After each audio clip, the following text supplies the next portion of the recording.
Hey everybody, it's Marcia from One Scrap at a Time, and I'm back today with another scrapbook process video for My Creative Scrapbook. So this is my fourth layout I've made with the March Main kit, and I wanted to create another watercolor background here using my magicals. So on this one I pulled out yellow and blue and a green. And I wanted to use the yellow up on the top where I was thinking I would place the sun, and then blue up for some sky, and then green for grass is what I was thinking. So my photo and my cluster of embellishments then will look nicely against the watercolor background. That's my hope. So I'm just using the plastic packaging smoosh technique here. So I put some water down on my cardstock first. There is no gesso on the cardstock. So I spritz some water on my plastic packaging, and then I just mix a little pigment from the Magicals in with the water. And it's an awesome way to create a beautiful watercolor background. So the sketch that I wanted to use had a banner under the photo. So I'm using my We Are Memory Keepers banner punch board to create a banner that I can use underneath my photo. So I'm going to trim this down a little because it's a little too big. Alright, so part of the benefits of being a My Creative Scrapbook Kit subscriber is that you get these awesome free digital cut files as part of the kit subscription. So there were like 8 cut files that came with the March kit, all designed by Neat and Crafty Cutz. So you can see those cut files in the kit unboxing video that I created. So just look for that, and you'll be able to see all of those. I am fussy cutting around the edges of this cut file to back the negative space on the butterflies. So I wanted to do the butterflies in this beautiful pink pattern paper, and I want to add some green leaves. So I am just going to adhere some pattern paper down on the cut file and then just trim as close to the edge as I can. So when I'm doing this, I really like to use these Cutter Bee scissors. These scissors are super sharp, and they're really great at trimming close to the edge of things. So there you can see my background. One of the things with the mixed media backgrounds is that they tend to warp. So I like to run mine through my Heidi Swapp Mink heat thermal laminator, and that really helps with these not warping. So I'm putting some chipboard to recycle and some foam tape behind my photo here. And I have selected a few other pattern papers that I thought would coordinate well together. And I want to create a bunch of layers here. So I'm adhering my photo down with the cut file in between my photo and the pattern paper there. And then I decided that this banner paper was still a little bit too big, so I did trim it down even a little more. I want to make sure that it's straight on here.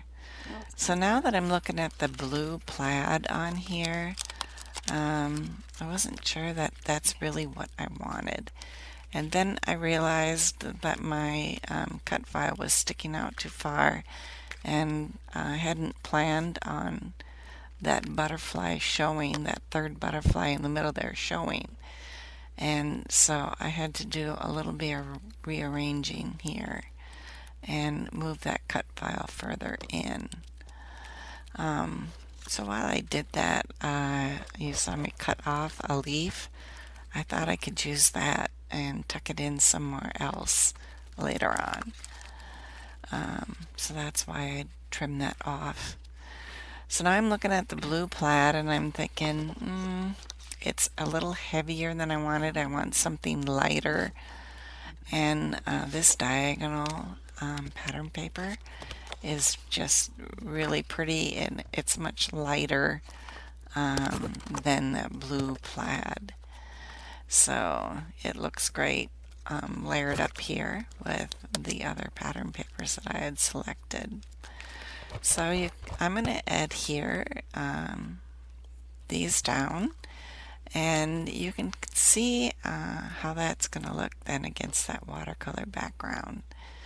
So once again, I'm going to put some chipboard and foam tape on here, and I ran out of chipboard, so I pulled out an old set of alphas. These are foam alphas that I wasn't going to use anymore.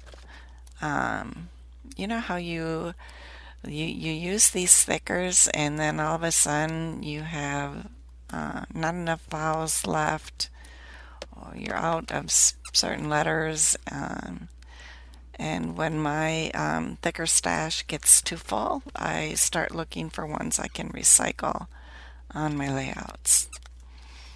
So now that I have my photo and all these beautiful layers of pattern paper down, I'm looking at embellishing.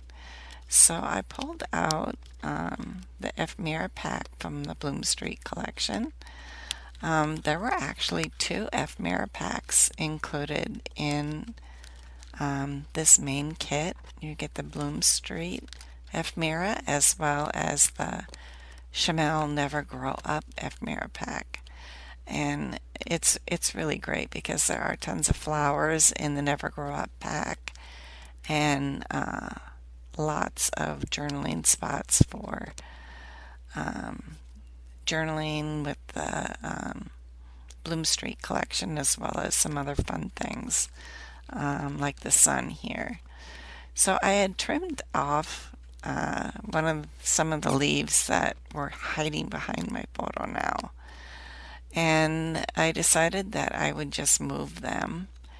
And here I am trying to adhere down that leaf that I had cut off previously. I could have just left it on there. So I'm going through the sticker sheet now. I want to add more flowers on here on my background, and just trying to decide which ones. So I like this sticker one because it has the same orange color as that sun ephemera piece. So I'm going to put some foam tape behind here too, and then take the sticky off the sticker with some baby powder. So that's what I'm doing here with my tray of baby powder. So today I'm scrapping an older photo of my daughter Naomi, and I'm not even sure how old this is. It's like 25 years old, I think. So I don't know if anyone still wears Easter bonnets for Easter anymore. So this is probably in the early 90s when this photo was taken, and she's got her Easter dress on and her Easter bonnet, and she's outside hunting for Easter eggs. Most of the time, eastern Minnesota, there's still tons of snow, and so we're not able to do Easter egg hunts outside.